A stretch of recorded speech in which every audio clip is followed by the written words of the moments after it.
Without further ado, I invite Sheela to the stage. Trust is a bigger event in life.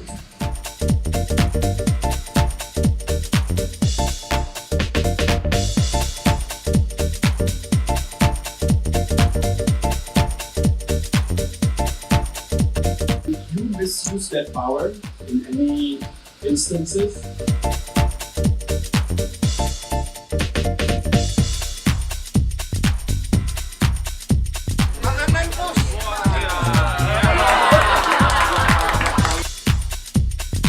I think Anand Sheela is one of the best speaker I ever met in the globe.